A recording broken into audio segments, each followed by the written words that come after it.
ప్రపంచవ్యాప్తంగా ప్రతిరోజూ లక్షల టన్నుల గాజు ఉత్పత్తి అవుతోంది.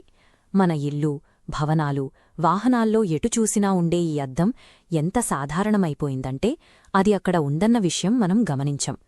పారదర్శకంగా, మచ్చలేని తలంతో కనిపించే ఈ పదార్థం నిజానికి భూమిలో దొరికే గరుకుగా ఉండే ఇసుక రేణవ్య నుండి తయారవుతుంది. ఇక్కడ కనిపిస్తున్న ఈ భారీ ఇసుక గుట్టలను చూస్తే ఒక అద్దాన్ని సృష్టించడానికి ఎంత పెద్ద మొత్తంలో ముడిసరుకు అవసరమో మనకు అర్థమవుతుంది. ఇక్కడే ఒక సంక్లిష్టమైన ఇంజనీరింగ్ సవాలు ఉంది. గరుకుగా ఉండే ఈ మట్టిని కరిగించి మనిషి చెయ్యిగాని, యంత్రంగాని ఏమాత్రం తాకకుండా ఒక చదునైన, మృదువైన రేకులా ఎలా మార్చాలి? ఈ ఆధునిక గాజురేకు అత్యున్నత ఇంజనీరింగ్ మరియు ద్రవ గతిశాస్త్రం సాయంతో మనిషి ప్రమేయం లేకుండా దానంతట అదే ఒక క్రమబద్ధమైన ఆకృతిని పొందుతుంది. అద్దం తయారీకి ఉపయోగించే సిలికా ఇసుకకు కొన్ని ప్రత్యేకమైన రసాయనాలను జతచేసినప్పుడు మాత్రమే అది పారిశ్రామిక వినియోగానికి సిద్ధమవుతుంది. ఈ యానిమేషన్ గాజు తయారీకి వాడే ఖచ్చితమైన మిశ్రమాన్ని చూపిస్తుంది. ఇసుకతో పాటు అది త్వరగా కరిగేలా చేయడానికి సోడియం కార్బోనేట్, ఉష్ణోగ్రతను తట్టుకునే బలాన్నివ్వడానికి సున్నపురాయి, అలాగే ఇంధనాన్ని ఆదా చేయడానికి పాత గాజుముక్కల్ను కూడా ఇందులో కలుపుతారు. సిద్ధం చేసిన ఈ మిశ్రమం భారీ బట్టీల్లోకి చేరుతుంది. ఈ బట్టీలు 10 నుంచి 15 ఏళ్లపాటు ఏకధాటిగా ఒక్క క్షణం కూడా ఆపకుండా మండుతూనే ఉంటాయి. ఈ చిత్రంలో బట్టీల్నుంచి వస్తున్న విపరీతమైన వేడివి మనం చూడొచ్చు. లోపల ఉష్ణోగ్రత ఏకంగా 1500 డిగ్రీల సెల్సియస్కు చేరుకుంటుంది. ఈ వేడిలో ఇసుక తన భౌతిక రూపాన్ని పూర్తిగా కోల్పోయి లోపల ఉన్న వాయువులు మరియు మలినాలను విడుదల చేస్తూ ఒకే రకమైన ద్రవంగా మారుతుంది. కొలిమి దాటిన తర్వాత ఈ ద్రవం ఇప్పుడు ఒక అస్తవ్యస్తమైన స్థితిలో ఉంది. దీన్ని అబ్దంలా మార్చడానికి శాస్త్రీయమైన నియంత్రణ అవసరమవుతుంది. కొలిమి నుండి వెలువడిన ఆ వేడి ద్రవం ఇప్పుడు అత్యంత జాగ్రత్తగా పర్యవేక్షించే మానవ ప్రమేయం లేని ఒక గదిలోకి ప్రవేశిస్తుంది. ఈ క్రాస్ సెక్షనల్ చిత్రం ఆ గది లోపల ఉండే అమరికను చూపిస్తుంది. అడుగున ద్రవరూపంలో ఉన్న తగరం ఒక సరస్సులా పరుచుకుని ఉంటుంది. మరుగుతున్న గాజు ద్రవం ఇప్పుడు నేరుగా ఆ ద్రవ తగరం ఉపరితలంపైకి ప్రవహిస్తుంది.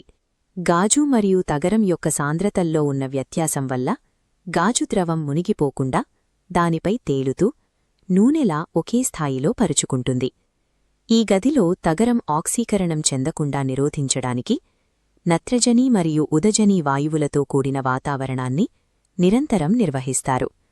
ద్రవ తగరంపై గాజు ద్రవం తేలే ఈ పద్ధతి మనకు దొరికే అద్దాలు ఎక్కడా వంకరలు లేకుండా అత్యంత సమాంతరంగా ఉండడానికి ప్రధాన కారణం. ఒకవేళ ఈ గాజురేకును గదిలోని సాధారణ గాలిలో వెంటనే చల్లబరిస్తే దాని లోపల ఏర్పడే ఉష్ణ ఒత్తిడి కారణంగా అది ఒక్కసారిగా పేలిపోయే అవకాశం ఉంది. అందుకే ఆ గాజును స్వరంగంలాంటి ఒక ప్రత్యేక గదిలోకి పంపి అక్కడ ఉష్ణోగ్రతను నియంత్రిత పద్ధతిలో తగ్గించే అనీలింగ్ ప్రక్రియను చేపడతారు. ఈ గ్రాఫ్లో చూస్తున్నట్లుగా 600 డిగ్రీల సెల్సియస్ దగ్గర మొదలైన ఉష్ణోగ్రత నిర్ణీత కాల వ్యవధిలో స్థిరంగా కిందికి పడిపోతుంది. ఈ నెమ్మదిగా జరిగే మార్పు వల్ల గాజు కణాల మధ్య ఉండే అంతర్గత ఒత్తిడి తొలగిపోయి అది గట్టితనంతో కూడిన శాశ్వతమైన ఆకృతిని పొందుతుంది. అద్దాల మన్నిక మరియు భద్రత అనేది చల్లబరిచే సమయంలో జరిగే ఈ సూక్ష్మమైన ఉష్ణ నియంత్రణపైనే ఆధారపడి ఉంటుంది. చల్లబడిన తర్వాత ఆ గాజు రేకు కదిలే పట్టాలపై ముందుకు సాగుతూ కంప్యూటర్ నియంత్రిత యంత్రాల సాయంతో నిర్దేశించిన కొలతలకు కత్తిరించబడుతుంది. అత్యాధునిక సెన్సార్ల సాయంతో ప్రతి రేకును నిశితంగా పరిశీలిస్తారు. ఇందులో అతి సూక్ష్మమైన బుడగలున్నా లేదా మందంలో స్వల్ప తేడా ఉన్నా వెంటనే గుర్తించవచ్చు. నాణ్యతా ప్రమాణాలను అందుకోని గాజురేకులను వెంటనే పక్కకు తొలగించి తిరిగి పట్టీలో వేసి కరిగిస్తారు.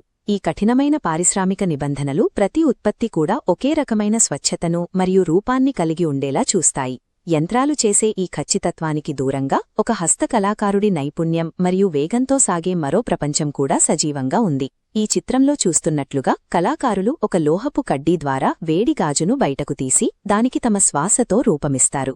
గాజు గట్టిపడకముందే చాలా వేగంగా దానికి కావలసిన ఆకృతిని మరియు రంగులను జోడిస్తూ పనిని పూర్తి చేయాల్సి ఉంటుంది. లోహపు పరికరాలతో వేడి గాజును మెలితిప్పుతూ ఒక అందమైన ఆకృతిలోకి మార్చే ఈ సంక్లిష్ట ప్రక్రియ కళాకారుడి ఏళ్ల తరబడి అపార అనుభవం నుండి వస్తుంది.